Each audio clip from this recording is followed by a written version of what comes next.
बाबा ने कहा, हम्म, मीठे बच्चे, तुम्हारी नजर शरीरों पर नहीं जानी चाहिए।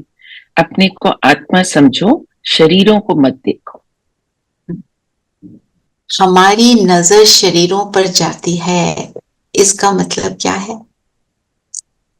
कि मैं खुद को भी आत्मा नहीं समझती हूँ। बाबा ने आगे मुरली में बोला ना, खुद को नहीं समझते इसलिए दूसरे को नहीं देख पाते। हम्म, जितना हम खुद को अपने आप को फील करेंगे ना, तो ऑटोमेटिक वहीं पे जाएगी नजर। हम खुद को शरीर समझते हैं तो नजर कहाँ जाती है? शरीर पर। शरीर पर। बाबा क्यों कहते हैं शरीरों को मत देखो? क्योंकि उसी से सब विकार उत्पन्न होते हैं। कैसे? ठीक बात है, कैसे? शरीर को देखेंगे तो उसके आगे बातों में जाएंगे, पर चिंतन करेंगे। उसके शरीर को लेकर चिंतन करेंगे और उसके हम्म, जो भी उसके संस्कार है उसको लेकर चिंतन करेंगे, है ना ना? उसी से कनेक्ट होते रहेंगे, फिर उससे शरीर से कनेक्ट ही हो। कनेक्ट होते रहेंगे। और हमारा कनेक्शन कौन सा है? आत्मा। रूहानी। आत्मिक है। रूहानी कनेक्शन। हम्म, तो अपने को आत्मा समझना जो फर्स्ट लेसन है, आत्म अभिमानी होकर बैठना। आत्म अभिमानी मतलब क्या हुआ? अभी थोड़े दिन पहले बात की थी ना। हम्म, एक है देही अभिमानी, एक है आत्म। आत्मभानी। तो देही अभिमानी मतलब मैं अपने आप को शरीर से अलग फील कर रही हूँ, इस शरीर की कर्म इंद्रियों से डिटैच हो गई। और आत्म अभिमानी मतलब डिटैच होकर अपने सातों गुणों को अनुभव कर रही हूँ। So they are like two steps. That's the first and this is okay. Very deeply connected, जी। बिल्कुल लाइन डिफरेंस। और फिर जब मैं कर्म में आती हूँ, मैं देही अभिमानी हूं, तो कैसे होगा मेरा व्यवहार? गुणों से भरपूर होगा। दोनों गो हैंड इन हैंड, है ना? तो मतलब क्या हुआ कि मैं जब अपने आप के गुणों को अनुभव करती हूँ, उसको कहेंगे आत्म अभिमानी। ऐसे बिंदु बिंदु से कुछ नहीं होगा। मैं बिंदु, ये बिंदु, एक सेकंड की फील आई। अब हमारे को करना क्या है? जो गुण है उसको फील करना, है ना? जो बाबा ने बोला, दो बातों पर किन पर ध्यान देना है? पढ़ाई पर और देवी गुणों पर। हाँ। और पढ़ाई बाबा कहते हैं फिर तुम आ जाते हो, पढ़ लेते हो, पर दैवी गुण में तुम गड़बड़ कर जाते हो, फिर वो रावण के संस्कारों को यूज कर लेते हो। तो कौन से संस्कारों को बाबा ने क्या बताया संस्कारों के लिए? क्रोध का अंश। हम्म। जो क्रोधी है उसके साथ क्या करना चाहिए? उससे दूर रहना चाहिए, उनसे बात ही नहीं करनी चाहिए। रखो। अब ये जो बात है ना कि बात ही नहीं करनी चाहिए, अरे भाई हमारे घर में कोई है, हम बात कैसे नहीं करेंगे? माना जब क्रोध में आता है तो उसको जवाब नहीं देना है, साइलेंस में रहना है। उसके साथ आर्ग्यूमेंट में नहीं जाना है। तुम क्या बोल रहे हो, तुम ऐसे बोल रहे हो। मतलब वो क्रोध में आकर, क्रोध में इंसान क्या करता है? इट्स लाइक जो एक ड्रंक होता है आदमी, शराबी होता है, तो वो जो बोल रहा होता है, हम क्या कहते हैं? शराब पी हुई, इसको कुछ नहीं पता ये क्या बोल रहा है। वही हालत होती है क्रोधी की। सारे नेगेटिव जो हार्मोन्स हैं वो एक्टिव हुए होते हैं और उससे वो सारा गलत बुलवाना करवाना करा रहे होते हैं। तो उसके पास नहीं जाना, उसको छेड़ाखानी नहीं करना। क्या कहते हैं कि जो है ना, मक्खी के छत्ते को हाथ नहीं लगाना, काट। तो मत जाओ ना उसके पास। हम क्या कहते हैं? देखो क्या बोल रहा है, ऐसे अनाप शनाप मुझे कैसी कैसी बातें बोल रहा है। उसको अनसुना करना है, हमने उसके अंदर नहीं घुसना। जो बाबा ने बोला, क्रोध करते हैं तो अनेकों को दुख दे देते हैं। जो बोल रहे होते हैं वो बोल दुख दे रहे होते हैं, पर जो मोह है वो सिर्फ हमें दुख देता है। कैसे?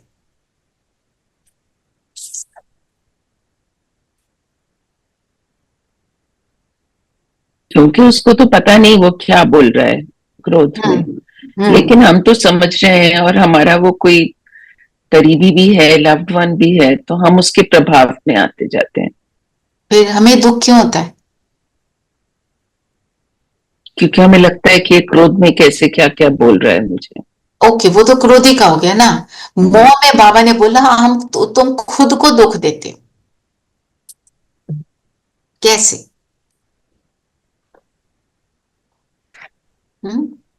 क्योंकि हमारी एक्सपेक्टेशंस होती हैं, वो मीट नहीं होती। हाँ, वो अभिमान, हमारा अभिमान है वो, कि हमारी, हाँ, जो हम चाहते हैं वैसे क्यों नहीं कर रहा।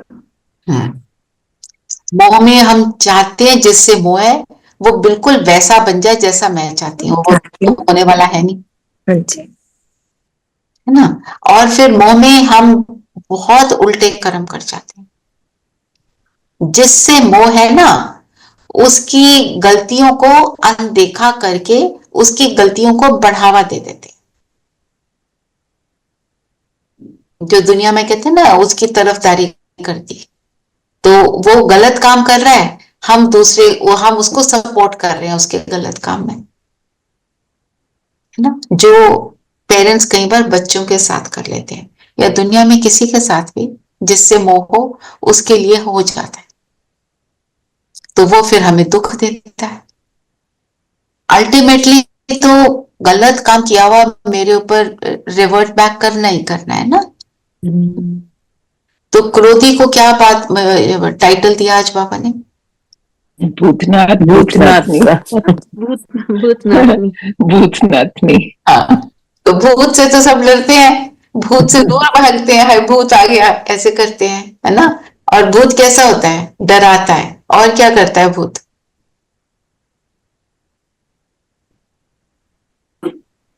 अंधेरे में आता है, अंधेरे में। जब अज्ञानता है आत्मा के अंदर तब आता है। यस, जब हम कमजोर पड़ जाते हैं तब आता है वो। जो आज बाबा ने रात और दिन की बात करी ना, ज्ञान का दिन और ज्ञान की रात। जब ज्ञान की रात है तभी ये सब होता है। ज्ञान की रात मतलब ज्ञान की समझ नहीं, इग्नोरेंस है। तो क्रोध आना, क्रोध क्यों आता है एक बार देखें जरा,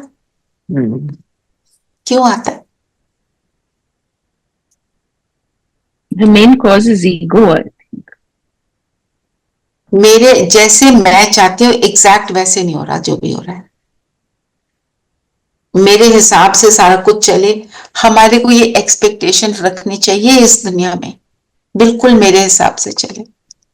एंड एक्चुअली देखा जाए तो सतयुग में क्या होगा, क्योंकि सबका मन बुद्धि इतने डिसिप्लिन्ड होंगे, किसी को कोई उल्टी एक्सपेक्टेशन होगी ही नहीं, है ना। और वो एक्सपेक्टेशन की जो कहानी है मुझे अभी फिनिश करनी, अभी इस संगम युग पर। आज का गीत है, मैं लगाती हूँ।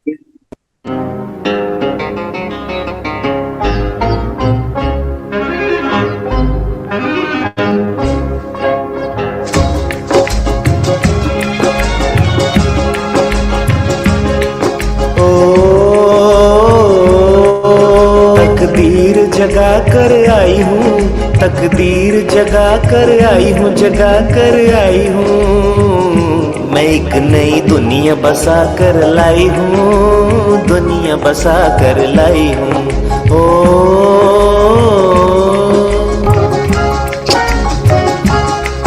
तकदीर जगा कर आई हूँ, तकदीर जगा कर आई हूँ, जगा कर आई हूँ। मैं एक नई दुनिया दुनिया बसा कर लाई हूँ, दुनिया बसा कर लाई हूँ। ओ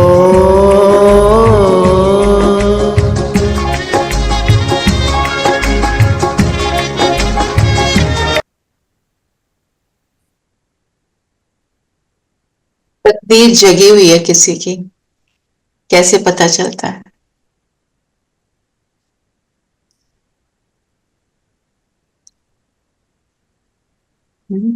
तकदीर मतलब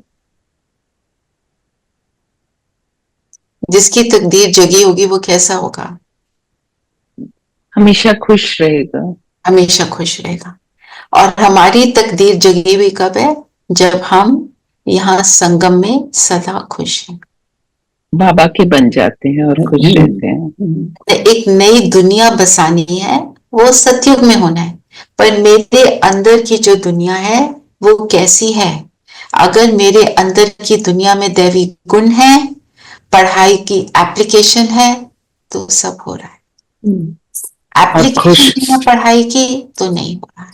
और वो खुश वही रह सकता है जिसको पूरा अल्टीमेट विश्वास है कि बाबा जो कर रहा है ठीक है, जो हो रहा है वो अच्छा है, वो जो अच्छा है, होगा उससे भी अच्छा होगा। राइट। Then जिसको one can be happy, otherwise one will always be in बिल्कुल, ये पॉइंट हमें pain. याद रखना है कि ड्रामा मेरे लिए कल्याणकारी। कल्याणकारी।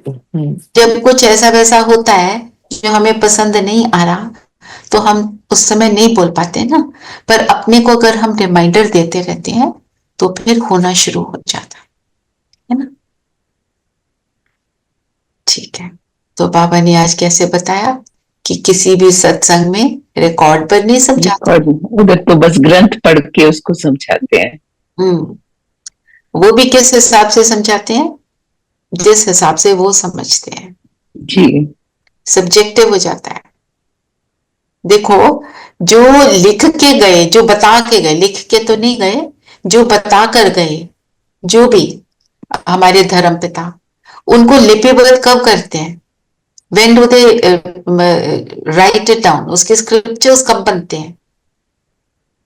आफ्टर देयर पासिंग, जाने के बाद। Much after. आफ्टर भी नहीं, मच आफ्टर। तो वो चाइनीज विस्पर की तरह सब कुछ बदलना शुरू हो जाता है।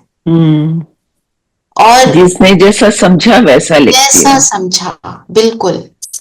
और बाबा ने बोला जो मैं सुनाता हूं वो कभी लिपिबद्ध नहीं होता, उसके कभी स्क्रिप्चर्स नहीं बनते। क्यों? मुरली हमें लिखित में मिल रही है वैसे, क्योंकि बाबा स्वयं बोल रहे होते हैं, स्वयं बाबा ही बोल रहे होते हैं। वो तो धर्म पिता भी बोल रहे होते हैं, पर क्योंकि इसके बाद एवरीथिंग चेंजेस, विनाश आ जाता है, नई दुनिया आ जाती है ना? तो लिपिबद्ध करेंगे कौन, देखेगा कौन, सुनेगा? हम ही है ना। उसके बाद everything will change. Where is the time to read that scripture?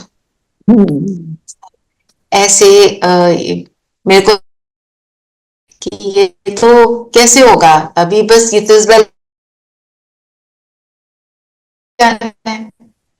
और जो दादियां आई थी कराची से, तो जब वहां पे 14 साल उन्होंने बिल्कुल तपस्या की, तो उन्होंने जो जो अपनी कॉपीज में नोट किया था ना, वो उन्होंने बोला, बाबा ने बोला अब चलना है, भारत चलना है।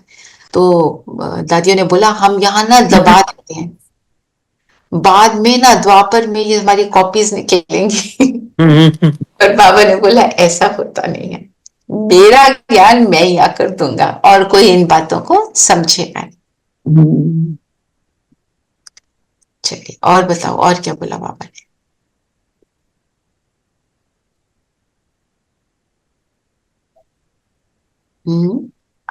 आगे चले मुरली में। बाबा ने कहा कि जिन्होंने कल पहले बाप से वर्षा लिया होगा वही आकर वर्षा लेंगे, ब्राह्मण बनेंगे। ब्राह्मण में भी कुछ बच्चे पक्के हैं, कुछ मतेले भी बन जाते हैं और कुछ सतेले भी। तो जो समझेंगे, ज्ञान लेंगे और फिर भगंती भी हो जाते हैं। कोई आता है फिर भाग जाता है। तो बाबा भागता क्यों है? भागता वो है जब वो ज्ञान की समझ पूरी तरह नहीं आई, ऊपर ऊपर से थोड़ा सा समझ लिया। निश्चय भी नहीं है दीदी। निश्चय नहीं है, बिल्कुल। और निश्चय क्यों नहीं है? क्योंकि अनुभव पूरा नहीं है। हम्म, हर आत्मा को परमात्मा से जुड़ना है। Okay, teacher one question. जो दादियां वगैरह गई हैं, अभी सत्युग तो आया नहीं, तो they are all waiting in Param Dham. No, they are waiting in the सूक्ष्म पतन। वो वहां से प्रकाश दे रही है हम सबको, हमारी मदद कर रही है फरिश्ता रूप पे। फरिश्ता रूप में। वो वहां पे कौन? उनको हम एडवांस पार्टी बोलते हैं। ओके वो एडवांस में पहुंच गई हैं। दीदी, एक चीज बाबा जो बोल रहे हैं कि तो इसकी मतलब तो जो हम लोग जो आपकी जो पहले गए हैं तो उनको ही वही वर्षा मिलेगी, उनको जो पहले किया है उनको ही मिलेगी ना। मतलब बाबा तो कह रहे ना, जो आए थे मेरे से जो किया है उनको ही मिलेगी, उन्होंने उनको ही करना है पुरुषार्थ पे।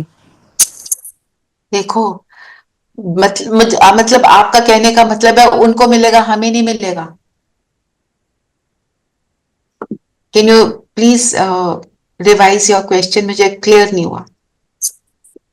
कुमकुम, हाँ, एक मिनट, अभी बोलती हूँ मैं दीदी आपको थोड़ी देर में। अच्छा, ओके। तो क्या हमने समझा कि ये जो बाबा, अच्छा नेक्स्ट पॉइंट लेते हैं। अब क्या बोल रहे हैं बाबा? बाबा ने कहा कि आत्मा बहुत छोटी है जो इन आंखों से देखने में नहीं आती। तुम बच्चों को दिव्य दृष्टि मिली है जिससे सब साक्षात्कार करते हो। दिव्य दृष्टि का मतलब क्या हुआ? एक है ये आंखें जिनसे हम देख रहे हैं, हमारे को फिजिकल सब कुछ दिखता है इनसे। दिव्य दृष्टि से क्या दिखता है? Non physical. महसूसता, फीलिंग, हाँ जी, महसूसता। महसूसता, है ना। मतलब वो आंखों से नहीं दिखेगा, मुझे महसूस होगा। आंखों से दिखने पर नहीं चाहते। मैं अपने आप को आत्मा फील करती हूँ ना, फील होता है ना, यहाँ पे कुछ है।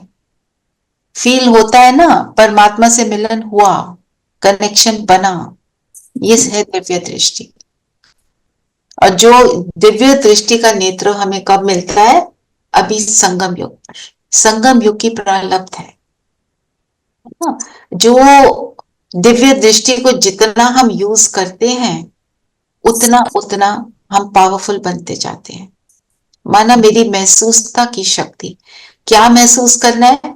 आत्मा को, परमात्मा को, दूसरे को आत्मा देखना, अपने दिव्य गुणों को अनुभव करना। ये है दिव्य दृष्टि।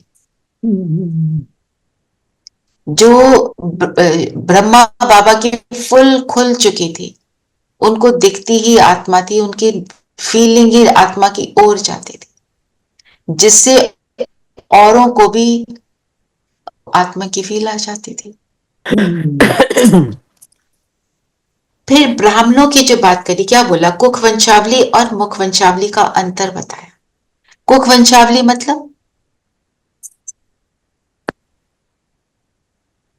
जो नॉर्मल प्रोसेस, नॉर्मल कुक से हम जो जन्म लेते हैं मदर के वूम से। मदर के वूम से। और मतलब वो बिकॉज उन्होंने ऐसे परिवार में जन्म लिया, इसलिए वो ब्राह्मण है ना। और फिर वो तो कहते हैं हम तो मुख से निकले, और जो पेट से निकले, और जो पैरों से निकले, उनकी बात करते हैं दुनिया में। और मुख वंशावली का मतलब क्या है? जिन्होंने ज्ञान सुना और उसको धारण किया, वो मुख वंशावली। हाँ, ब्रह्मा के मुख से जो ज्ञान निकला उसको धारण करने वाले। और मुख से जो ज्ञान निकला, जो वो ब्रह्मा की असली संतान है, जिसको बोला माँ तेले। जो मतलब ज्ञान को यूज करे, वो मुख वंशावली। जब हम ज्ञान को यूज नहीं कर रहे तो हम क्या बन जाते हैं? सौतेले, मुख वंशावली। तो आज मुख वंशावली और कुख वंशावली ना। तो असली संतान कौन होगी? असली संतान की क्या, आप फिजिकल वर्ल्ड की देखो, फिर उसको इसमें अप्लाई करो। जो असली संतान होती है उसके साथ क्या क्या लगता है? आज्ञाकारी, ओके। जो श्रीमत पर चले। और बताओ। पैदा होते ही वर्षा मिल जाता है, पैदा होते ही वर्षे के अधिकारी बन जाते अधिकारी बन जाता हैं। ओके। और इसमें एक चीज और हम ऐड कर देते हैं कि जो अधिकारी कौन बनता है, फिर वो आज्ञाकारी जो होगा। जो आज्ञाकारी नहीं है, क्योंकि यहाँ तो सब कुछ सटल चल रहा है, तो हमने उस घर में जन्म ले लिया, एक बात है। हम तो मुख वंशावली हैं, तो मुख से जो ज्ञान निकला उसको अप्लाई नहीं कर रहे, तो हम मुखवंशावली, फिर हम वर्षे के अधिकारी नहीं रहेंगे। आज्ञाकारी जब जब आज्ञाकारी हैं, जितने जितने हैं उतने उतने वर्षे के अधिकारी। जी। और बताओ संतान की विशेषता। आज्ञाकारी नहीं तो विल से निकाल देंगे। जी। और सर्विसेबल बच्चे होने चाहिए। औरों को भी वही सिखाने वाले। ओके। जी। और अपने पेरेंट्स को प्रत्यक्ष करेंगे, अपने पेरेंट्स को प्रत्यक्ष करेंगे, उनका नाम बाला करेंगे। जी। सब कहें कि सबसे अच्छा बच्चा कौन सा होता है? जो अपने माता पिता का नाम रोशन करता है। तो मैं अपने माता पिता का नाम रोशन कर रही हूँ कि कभी गुस्से को यूज कर लिया, कभी लोभ को यूज कर लिया, तो फिर क्या कहेंगे सभी? आप जाते हैं वहां पे, आप बीके हैं, आप गुस्सा करते हैं, ओम शांति में जाते हैं।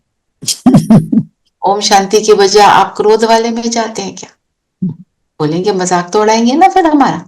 तो क्या? और बताओ, और संतान कैसी होती है?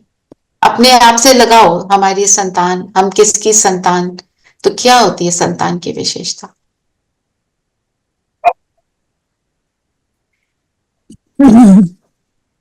एक जो आज्ञाकारी संतान है, जो एक एक बात माता पिता की मानती है, तो वो मांगने की भी हकदार होती है। वो जो मांगता है, ऐसी ऐसी संतान को जो चाहिए वो प्रदान किया जाता है, जितना पेरेंट्स के बस में हो। एक बहुत अच्छा बच्चा है किसी माता पिता का, वो कहता है मेरे को ना अब्रॉड पढ़ने जाना है, माता पिता के पास कम भी पैसे हैं, वो लोन लेकर उसको भेज देते, है ना। और हमारे तो माता पिता कैसे हैं? सब कुछ देने के केपेबल, उनके पास तो है ही सब कुछ। तो मैं अगर माता पिता के पास जाकर बोलती हूँ कि मेरे से ये अवगुण छोड़ा नहीं जा रहा, तो वो मेरे से छुड़वाएगा, provided I put in my effort, provided I really want to do that, and मेरी इंटेंशन क्या है, मैं क्यों करना चाहती हूँ,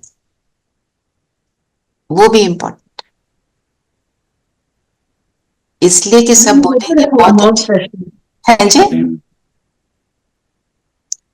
इसलिए कि सब बोलेंगे, सब मुझे देखेंगे, मेरे ब्राह्मण परिवार में मेरा नाम होगा, नहीं, इसलिए क्योंकि मुझे बाबा ने बोला मुझे ये करना ही है, मुझे पूरा वर्षा लेना ही है, मुझे सबको सुख देना ही है। जब मेरी इंटेंशन ये बन जाएगी तो माता पिता साथ देंगे ना, तो मैं मुख वंशावली हो गई। ऐसे इस मुख वंशावली और कुख वंशावली के चिंतन को बढ़ाओ और इसका मन चिंतन करो, क्योंकि ये अव्यक्त मास है जिसमें ब्रह्मा बाबा फुल अव्यक्त हुए। तो अव्यक्त से ही हम देखें कि बाबा अव्यक्त हुए, उन्होंने किया क्या, है ना, जो उन्होंने किया हमें करना है।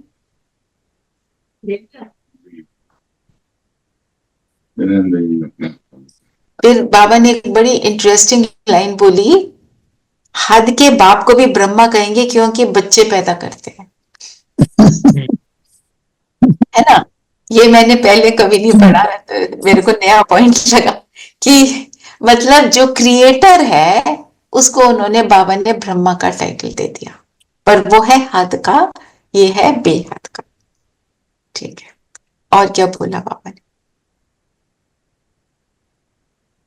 शरीर का नाम पड़ता है, परमात्मा का अपना शरीर ही नहीं, इसलिए उनको परमात्मा कहा जाता है। उनकी आत्मा का नाम ही शिव है। शिव है, क्योंकि वो कभी बदलता ही नहीं, चोला ही नहीं बदलता, चोला ही नहीं है ना। तो ये एक इम्पॉर्टेंट बात है। सिर्फ आत्मा का नाम शिव सिर्फ एक का है, बाकी हम सब का शरीरों पर नाम पड़ते हैं। अच्छा, एक सर्वव्यापी का ज्ञान। परमात्मा सर्वव्यापी है, सब परमात्मा सर्वव्यापी नहीं है ना। जैसे दीदी ने बोला डिबेट होती थी। अब बताओ परमात्मा सर्वव्यापी क्यों नहीं है, कैसे ये हम प्रूफ करें, क्यूईडी करें?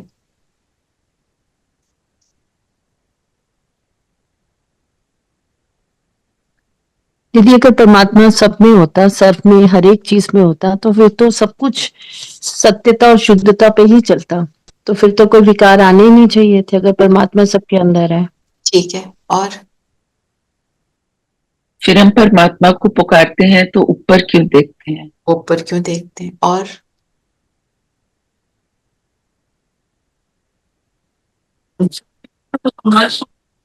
अगर वो है तो हम क्वालिटी होती क्यों है?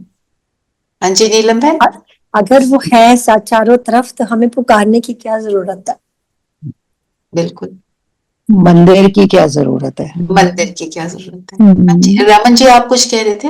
मैं वो कहती हूँ, फिर तो इक्वालिटी होती, कोई भी हाँ। दुखी नहीं होता, सब सुखी बिल्कुल, सुखी होते। सब सुखी होते। और फिर हम परमात्मा को क्या क्या बोलते हैं? मूर्तियों में देखते हैं, ये मूर्ति भगवान है ना। मूर्ति मतलब हमने उसको एक बॉडीली फीचर दे दिया कि ये इस शरीर में हनुमान का स्वरूप या कोई देवी का स्वरूप दे दिया या गणेश का दे दिया, जो भी दिया, शंकर का दिया। पर मेरे अंदर कौन बैठा है? मुझ में, तुझ में, तो वो तो इट प्रूव्स कि परमात्मा क्या है। वो शरीर में नहीं है, वो एनर्जी है, तभी मेरे अंदर बैठ सकता है ना। नहीं तो उसका शरीर दिखेगा, मेरे साथ जॉइंट दिखेगा ना। हमने भगवान को शरीर दिया ना, हमने अपने, क्योंकि हम फोकस नहीं कर पा रहे थे अपनी पूजा में, तो इसलिए हमने उसको शरीर पकड़ा दिया कि ये है भगवान, है ना। तो अगर भगवान शरीरधारी है तो मेरे अंदर कैसे समाया हुआ है? ये बात सोचने की, ये आज मुझे पॉइंट आया। हम इसका चिंतन और बढ़ा सकते हैं। ठीक है, और बताओ, और क्या बोला बाबा ने?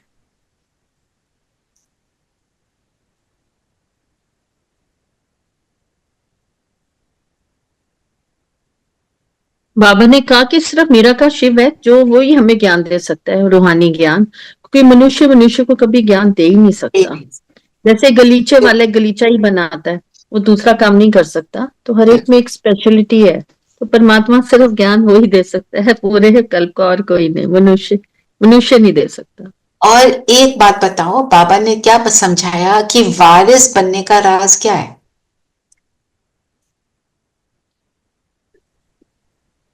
आज तो बाबा ने पवित्रता बताया। एक और पॉइंट बताया, वारिस बनने के लिए भगवान को अपना वारिस बनाना पड़ता है। वो तो पहला पॉइंट था। कैसे भगवान को वारिस बनाएंगे? वारिस का मतलब जो मेरा, वो सारा कुछ मेरे बच्चे का। तो भगवान को बच्चा बनाना जो कहते हैं, सब कुछ तेरा, समर्पण।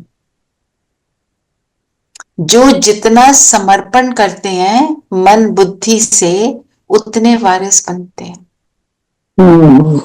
जिस चीज पर मेरा हक है दुनिया में, वो सारा कुछ तेरा। अब मेरा किस किस चीज पर हक है? हमारी फिजिकल पोजेशंस हैं, मेरे बच्चे हैं, मेरा स्पाउस है, मेरे माता पिता हैं, मेरे सगे संबंधी हैं, वो सब किसके हैं? उसके हैं। मेरे अंदर कोई विशेषता है, उसकी है। जो संपूर्ण समर्पण करता है वो वारिस बनता है।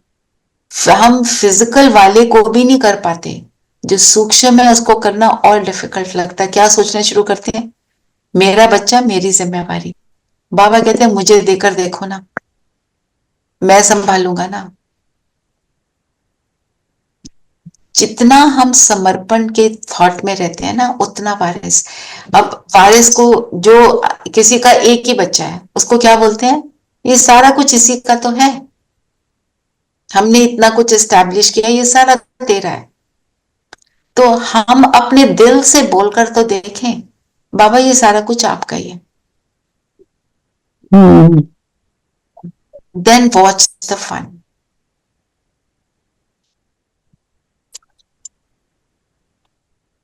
मेरा बच्चा मेरे से कुछ मिसबिहेव करता है, बाबा आप जानो आपका बच्चा, मुझे नहीं पता, आपका मोह होगा इससे, आपका बच्चा है ना, मेरा नहीं है। मतलब मैं तो संभालने इस जन्म में है, इस जन्म में, और मैं तो सिर्फ सेवाधारी हूं इस जन्म में। हम अपने बच्चों के सेवाधारी हैं। हमें अपने बच्चों को रूहानियत से देखेंगे तो उनकी सेवा करेंगे, उनको शरीर देखेंगे तो हम उनकी सेवा नहीं कर रहे, हम उनको और दे अभिमान में ला रहे हैं, जाल में फंसा रहे। हम देखें तो डिफरेंस आएगा। तो उसमें डिफरेंस क्या आएगा, फिर अगर वो कोई डिसीजन लेते हैं हमें पसंद नहीं है, वो मुझे दुख नहीं देगा। इसका ये मतलब नहीं हम अपनी तरफ से बेस्ट नहीं करेंगे, करेंगे, पर दुख से छूटेंगे, है ना। जैसे बच्चा रोया तो माँ बाप रोए, रो रहे हैं उसके साथ बैठ के, तो उसकी मदद क्या करेंगे। तो बाबा ने बोला ये भी कोई बाबा से पूछे तो बाबा बता सकते हैं, तुम वारिस बनने के हकदार हो व नहीं। दीदी ने आज बोला इसका मनन चिंतन करने को, तो करो, इसीलिए इस पॉइंट को लिया। हम हकदार कब है, जैसे कोई माता पिता अपने बच्चे को कुछ नहीं देते तो बच्चा क्या कहता है, आपने मुझे डिसोन किया क्या, मुझे क्यों नहीं दे रहे, मुझे दो। हक से मांगता है ना, उसका हक होता है तो वो मांगता है। तो हम भी बाबा को बोलते हैं ना, बाबा हम तो सतयुग में जाना है, हमने तो वहां जाके राजा रानी बनना है, तो बाबा क्या कहेंगे, है ना। हम सबको वो देखना चाहिए।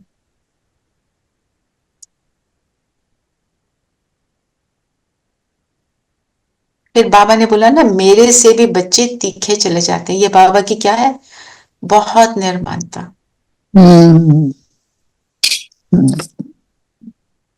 बाप कहते हैं मैं तुम बच्चों को इतना ऊंच से ऊंच बनाता हूं।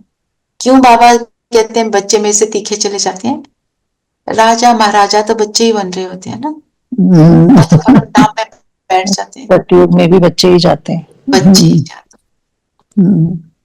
तो वहां जाकर वो हमें राज अधिकार मिलता है। राजा कौन, हम कैसे बनेंगे राजा, हकदार है ना। जब हम यहाँ स्वयं के राजा, स्वयं के राजा, और सबके दिलों पर राज करेंगे। सबके दिलों पर कब राज करेंगे, इसका अब बहुत विस्तार लिख सकते, ठीक है।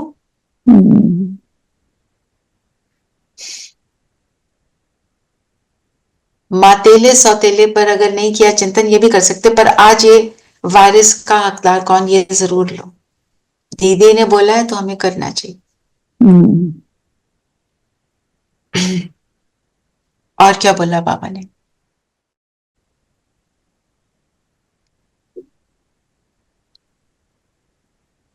साक्षी होकर ऊंची स्टेज पर निराकारी होकर रहना है, तभी दूसरों को कल्याण की भावना दे सकेंगे।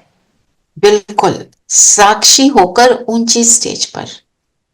ऊंचा मतलब जितनी मैं ऊंची स्टेज पर ऊपर बैठती हूँ, मतलब एलिवेटेड अंदर से हूँ, आत्मा की स्थिति एलिवेशन की है, उतना दे सकते हैं।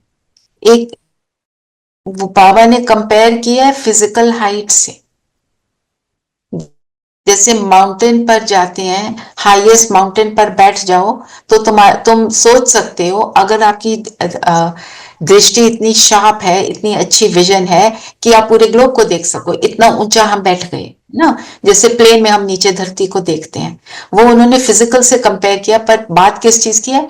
Elevated stage. जितनी एलिवेटेड स्टेज होगी, जितनी ऊंचाई होगी आत्मा के संकल्पों में, उतना हम सकाश दे सकेंगे।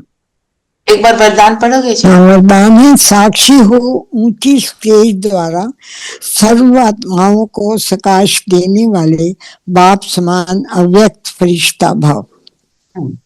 तो ऊंची स्टेज मतलब हम डिटैच्ड हैं, अब बातों में लिप्त नहीं है ना।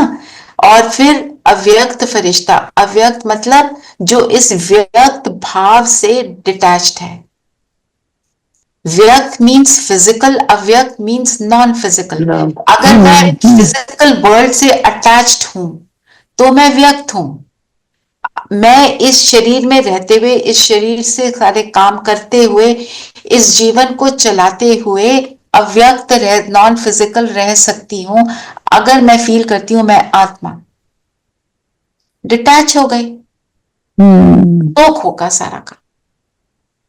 ठीक है, बाप समान अव्यक्त फरिश्ता हम तब बनेंगे ना। तो मतलब जितनी मेरी, और देखो राजा क्या होता है? ऊंचा होता है, हाई पोजीशन वाला होता है। वो नीचे की चीजों में इन्वॉल्व नहीं होता, पता होते हुए इन्वॉल्व नहीं होता, उससे परे रहता है। पर इंटेंशन क्या होती है? उस जो गलत चीज हो रही है, नीचे की बातें हो रही हैं, उसको करेक्ट करने की उसकी इंटेंशन होती है। तो मैं उस सीट पर बैठी हूं जब डिटैच हो गई और मुझे रियलाइज हो रहा है ये गलत है, मेरी इंटेंशन है ये ठीक हो जाए। कोई दुखी को मैं देख रही हूँ, मेरी इंटेंशन है ये ठीक हो जाए, पर मैं उसके दुख में लिप्त नहीं होती। प्रभावित, स्वयं प्रभावित नहीं होना, प्रभावित नहीं, अनइन्फ्लुएंस्ड। तभी हम, बाबा ने क्या बोला, वातावरण से सेफ रह सकेंगे, वातावरण हमारे को इफेक्ट ना डाले। क्योंकि आगे आगे जो सीन्स आने हैं वो हमारे बहुत दुखदाई होने वाले हैं, अभी भी दिखाई दे रहे हैं, है ना। सारी जगह जो न्यूज है, मेरे को बोलने की जरूरत नहीं, इस क्लास में तो बिल्कुल ही नहीं बोलना चाहिए हमें, क्योंकि वो ही वाली फीलिंग्स आ जाती हैं। जो न्यूज आ रही है वो अच्छी तो नहीं दिखाई देती, है ना। स्लोगन पढ़े। स्लोगन है, याद बल द्वारा दुख को सुख में और अशांति को शांति में परिवर्तन करो। मतलब आंसर टू एवरीथिंग इज योग। योग में रहोगे तो सारा कुछ हो जाएगा, हो जाएगा। और जो आज का अव्यक्त इशारा है क्या है? Light house, light house, might house. तो लाइट हाउस माइट हाउस बनकर साकाश भी देंगे और अपनी अव्यक्त फरिश्ता की एलिवेटेड स्टेज में भी बैठेंगे और योग करेंगे। एनीथिंग एनीबडी वांट्स टू से, आस्क समथिंग, वो ले लेते, नहीं तो योग करते।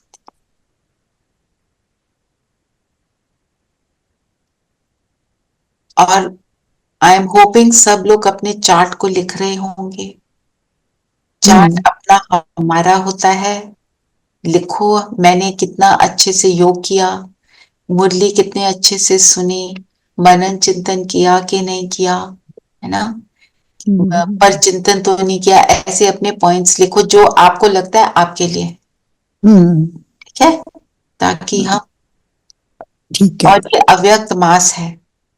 अव्यक्त मास मतलब हम अपने योग के चार्ट को बढ़ाएंगे, साइलेंस को बहुत प्रैक्टिस करेंगे, चुप रहना है बस, मुख का मौन तो कर ही सकते हैं, बहुत बल भरता। ठीक है, चलिए सब कंफर्टेबल होकर बैठे, कंफर्टेबल एंड अलर्ट।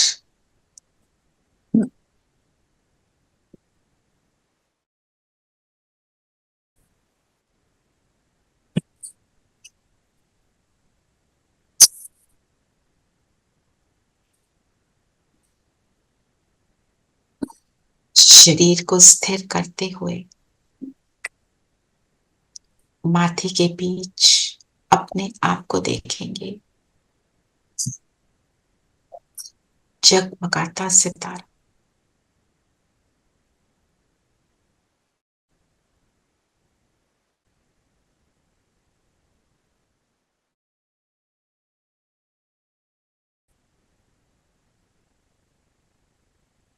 इस शरीर से अलग हो, अपने पूरे शरीर को वॉच करें, पैरों से सिर तक।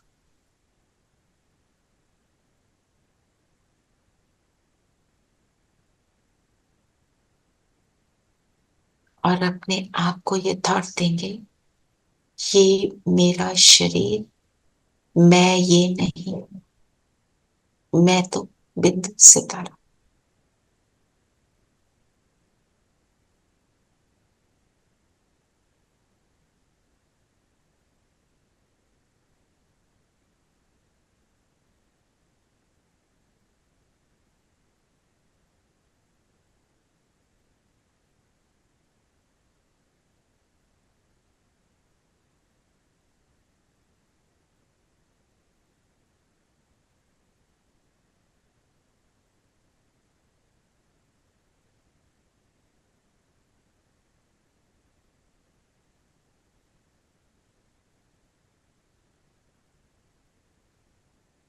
अपनी भ्रिकुटी में, अपने माथे के बीच फिक्स हो जाएं, सीट पर सेट हो जाएं। मैं दिव्य गुणों से संपन्न सितारा।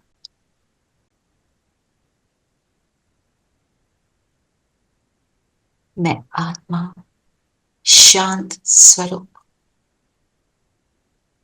शांति का प्रकाश निकल निकल कर चारों ओर फैल रहा है।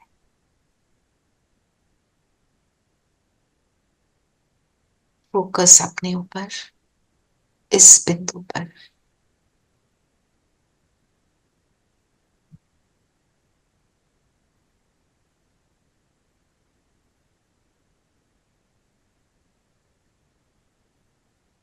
अपने आप से 3 बार कहेंगे, मैं शांत हूं, मैं शांत हूं,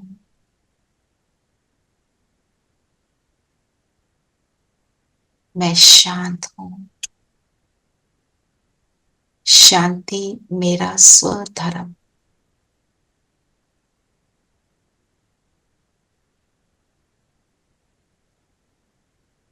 मेरा ओरिजिनल स्वरूप शांति।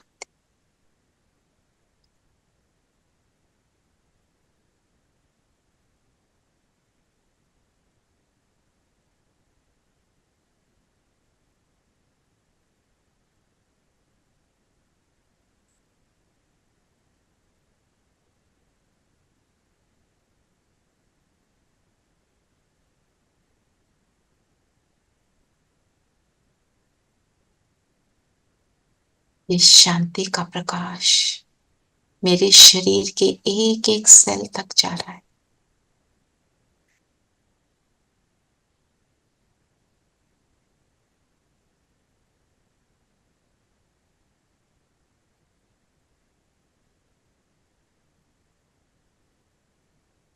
ब्रेन से लेकर पैरों तक।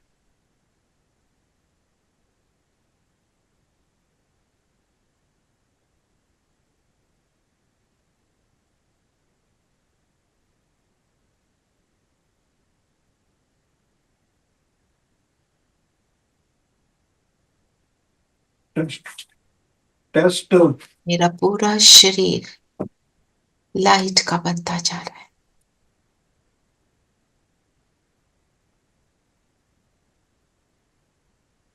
चारों ओर ये प्रकाश फैल रहा है। ये पूरा वातावरण ही जैसे शांति का बनता जा रहा है। परम धाम से बाबा की शांति की किरणें मुझ पर एक पावरफुल बीम की तरह पहुंच रही।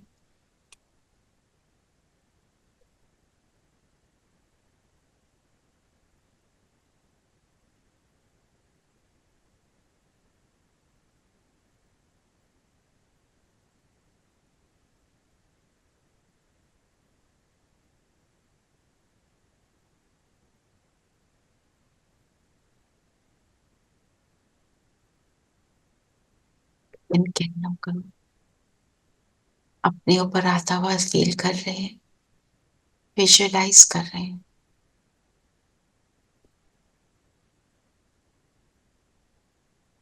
मैं शांति का पुंज,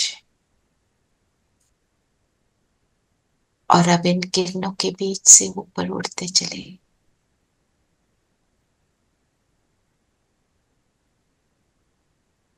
और पहुंच जाते हैं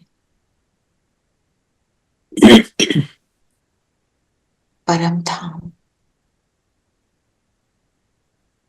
बाबा के पास, शांति का सागर।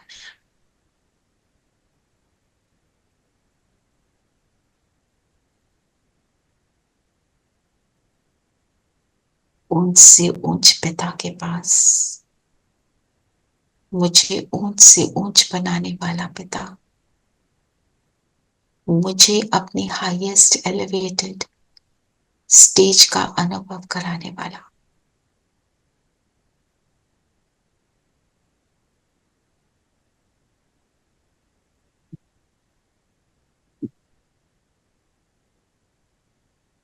बाबा के बिल्कुल समीप सानिध्य में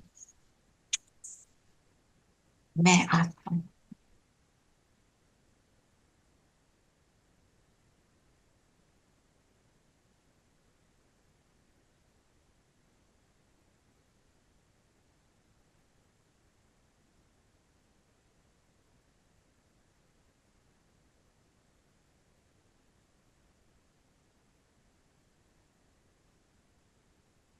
यहां से बैठकर मैं नीचे की धरती के ग्लोब को वॉच कर रही।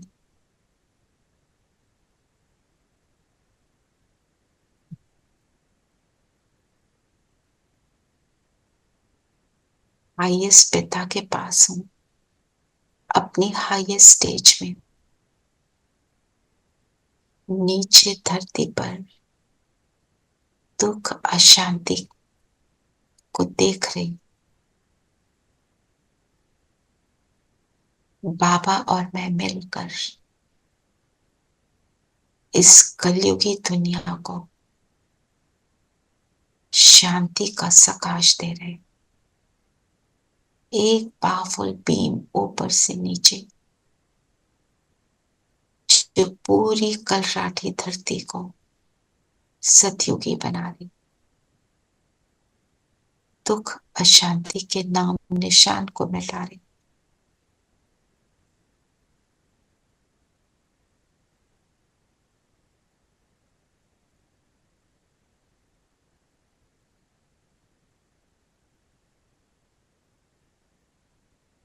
सारी दुनिया गोल्डन बन रही है।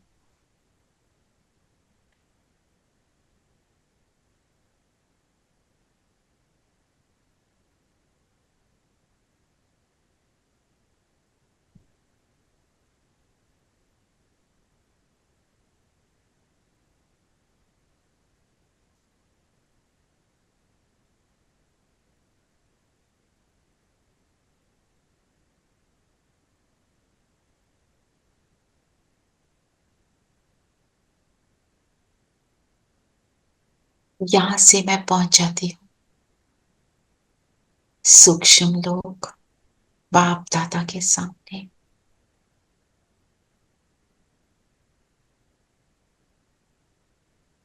ब्रह्मा बाबा संपूर्ण अव्यक्त फरिश्ता, उनके तन में शिव बाबा, और मैं उन दोनों के सामने हूं।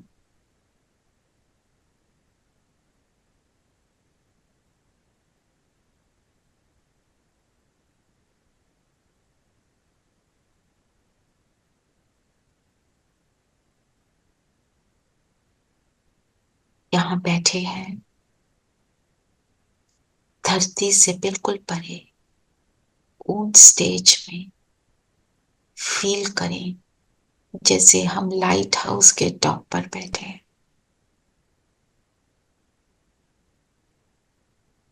बाबा की भ्रिकुटी से और हमारी भी लाइट और माइट की किरणें निकल निकल कर नीचे धरती पर पहुंच रही।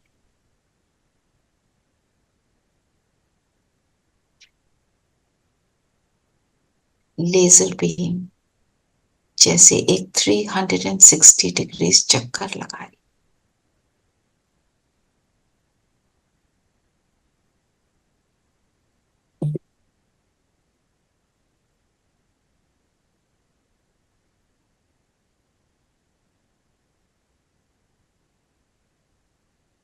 दुख सुख में परिवर्तन हो रहा है,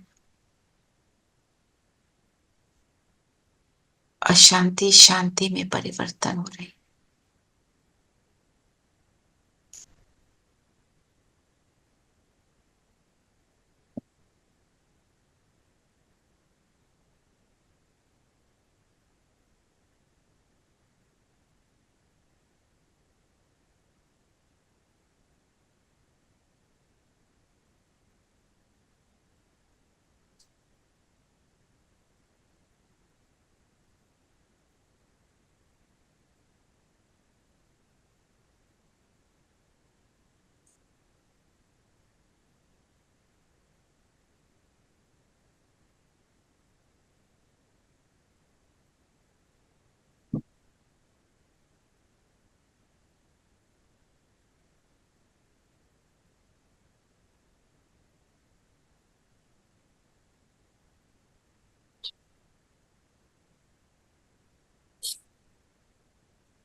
करुणा और दया का एक संकल्प करें हम प्यारा।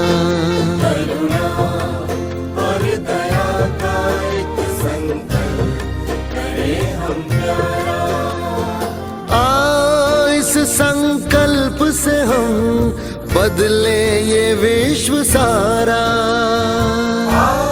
इस संकल्प से हम बदले और दया का एक संकल्प करें हम प्यारा।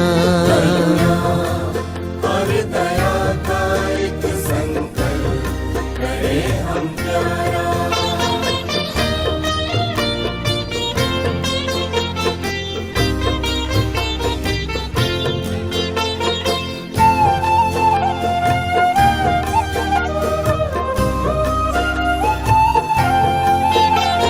समस्त विश्व को देखेंगे हम भाईचारे की दृष्टि से। समस्त विश्व को देखेंगे हम भाईचारे की दृष्टि से। भेदभाव की भावना को मिटा देंगे इस सृष्टि से। मिटा देंगे हम सृष्टि से। प्रेम युक्त व्यवहार सभी से होगा सदा हमारा। होगा सदा हमारा।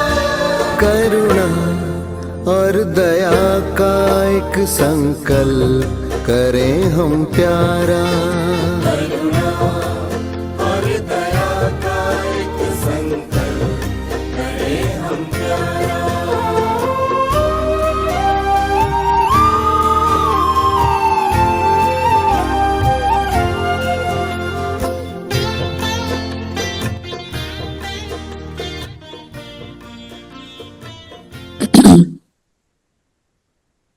चलिए यहाँ से नीचे आ जाए, वापस अपने शरीर में। मैं अव्यक्त फरिश्ता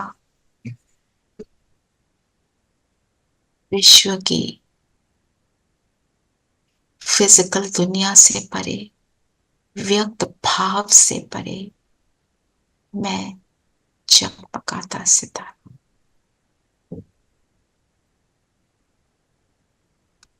सारा दिन हम याद रखेंगे, मैं लाइट हाउस अव्यक्त फरिश्ता।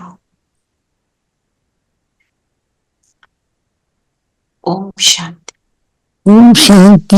शांति जी। ओम शांति। शांति ओम शांति। ओम शांति।